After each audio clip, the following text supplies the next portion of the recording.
እኔ ክርስቲያን ማልሆንበት አራት ምክንያቶች አሉኝ።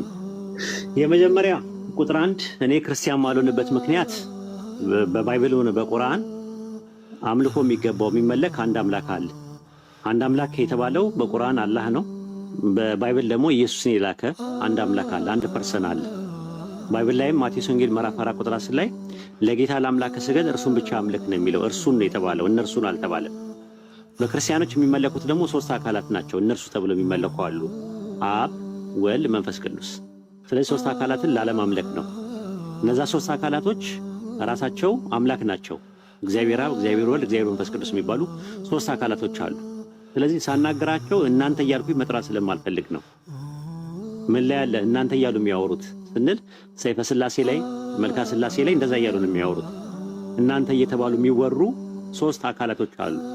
ስለዚህ ሶስት አካላቶችም ላለማምለክ ነው። ማምለክ አልፈልግም። ማመልከው አንድ ፐርሰን አንድ ማንነት ብቻ ነው ማምለክ የምፈልገው። እናንተ እያልኩኝ ማወራው አምላክ የለኝም። እኔ አንተ ተብሎ እንጂ ናቸው ተብሎ መስበካል ስለማልፈልግ ነው ብዬ ማመልከው ነው ብዬ የምናገርለት አምላክ እንጂ ናቸው ብዬ የምናገርለት አምላክ ስለሌለ፣ ክርስትና ደግሞ ሶስት አካላትን ስለሚያመልክ ክርስትናን አልቀበለውም። ይሄ መጀመሪያው ነው። ሁለተኛው ደግሞ ምንድነው? ሰው አላመልክም፣ ፍጡር አላመልክም። ክርስትና ሰው ያመልካል፣ ፍጡር ያመልካል። እንዴ በፍጹም ልትሉኝ ትችላላችሁ። ሰርማን ፋላሲ ሰራ ልትሉኝ ትችላላችሁ። ቅድሞ ማይጸጻጸጸ ልትሉ ትችላላችሁ። ኖ በክርስትና ውስጥ ሰውና ፍጡር ይመለካል። ድንግል ማርያም ማኅፀን ውስጥ የተፈጠረ ፍጹም ሰው አለ፣ ሙሉ ሰው አለ። ያ ሙሉ ሰው ምን አለው? የሰው ማንነትና ምንነት አለው። ሂማን ፐርሰንና ሂማን ኔቸር አለው። የሰው ባህሪና የሰው አካል አለው። ከድንግል ማርያም የነሳው ስጋ ብቻ ሳይሆን ፐርሰንንም ጭምር ነው የነሳው ራሱ ድንግል ማርያም ማኅፀን ውስጥ። ያ ሙሉ ሰው ድንግል ማርያም ማኅፀን ውስጥ ያለው ሰው መለኮት መጥቶ ስለተዋሃደው ይመለካል።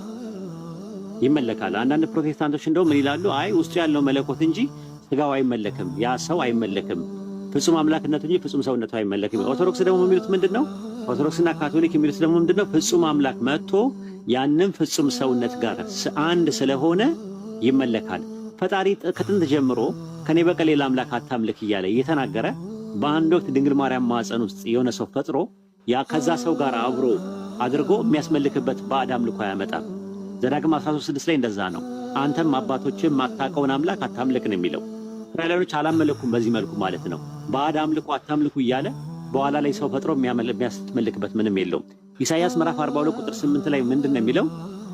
ከእኔ ያህዌ ነኝ ስሜን ለሌላ አልሰጥም ነው የሚለው። ማነው ክብሬን ለሌላ አልሰጥም ማለት? የአምልኮ ክብሩ ለሌላ አይሰጥም፣ ፈጣሪ ለፍጡር አይሰጥም።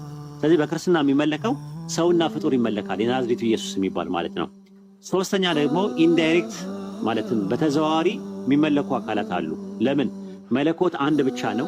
ሁሉም መስማት፣ ሁሉም ማወቅ፣ ሁሉም ማየት የሚችል አንድ መለኮት ብቻ ነው ያለው። ከዛ ውጪ መለኮት የሚባል ነገር የለም፣ የሚሰማ የለም። እኔ ፒያሳ ሆኜ አንዱ መርካቶ ሆኖ አንዱ አረብ ሀገር ሆኖ አንዱ አውሮፓ ሆኖ ምናምን ነገር ጸሎት ቢጸልይ ሁሉን ነገር መስማት አይችልም። ገብርኤልም አይሰማም፣ ሚካኤልም አይሰሙም። ሁሉን ማወቅ አይችሉም፣ ሁሉ ነገር ማየት አይችሉም። ራሱ ውስንነት አለባቸው፣ ተፈጥሯቸው ውስንነት አለባቸው። ስለዚህ እነዛ ውስንነት ያላቸው አካላትን እናንተ ትጠራላችሁ፣ ዱዓ ታደርጋላችሁ፣ ድረሱልን ትላላችሁ። ገብርኤል ሚካኤል እያላችሁ በልባችሁ ሁላ ትጸልያላችሁ፣ በየቤተ ክርስቲያኑ እየሄዳችሁ። ያንን ማርያምም ገብርኤልም አይችሉም። ጭራሹን ሰዎችማ ከአተምና ከሞለኪል ኮምፖስት ያደረገ አካላቸው ዲኮምፖስት ነው የሚያደርገው። ማየት መስማት የሚባለው ከፊዚካል ፐርሰፕሽን ከፊዚካል ወርልድ ጋር የሚገናኙበት ነገር ዲኮምፖስት ያደርጋል። ስለዚህ ፍጡራንን ታመልካላችሁ። ምን ብላችሁ እየጠራችሁ? ዱዓ መደረግ ያለበት ለአንድ አምላክ ብቻ ነው። መስማት የሚችለው ማየት የሚችለው ማወቅ የሚችለው ሁሉን ቻይ የሆነው አንድ ብቻ ነው።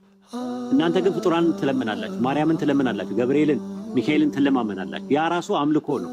ሶስተኛ አራተኛውና የመጨረሻው ደግሞ ኦሪት ዘጸአት ምዕራፍ 20 ቁጥር 4 ላይ በላይ በሰማይ በታች በምድር ካለው የማንኛውም የተቀረጸ ምስል አድርገህ እንዳሰግድ እንዳታመልክ ይላል።